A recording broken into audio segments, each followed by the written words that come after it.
the Lord is speaking to Brahma and He is revealing one secret. This is the secret of success in all our activities, whatever we may do.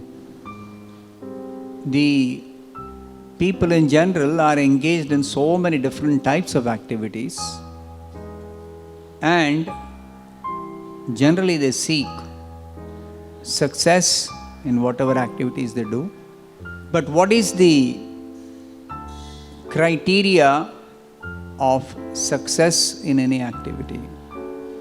Everyone might have their own way of ascertaining what is success. Generally, people consider that if they do some work to satisfy their mind or their senses, they consider as success in the activity.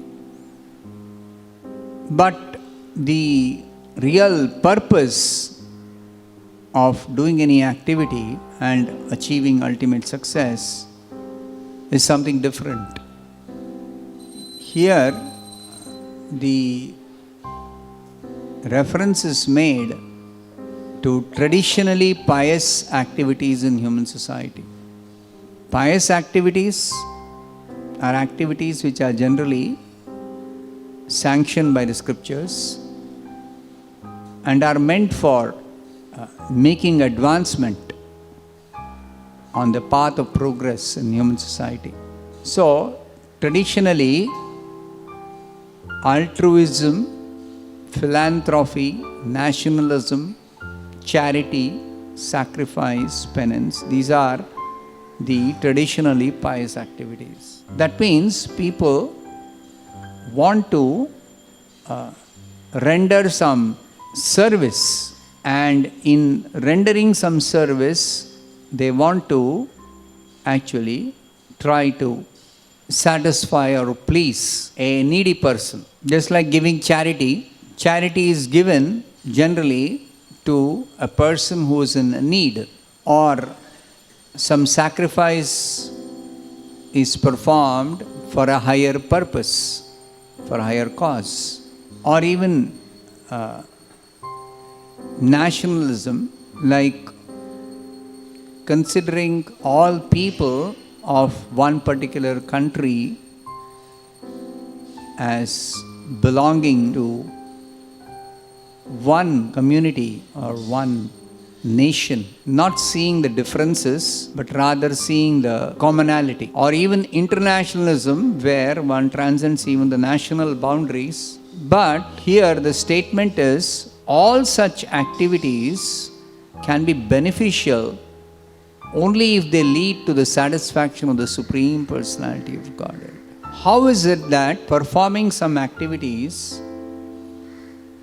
for the satisfaction of some person, the Supreme Person, how can that lead to the success?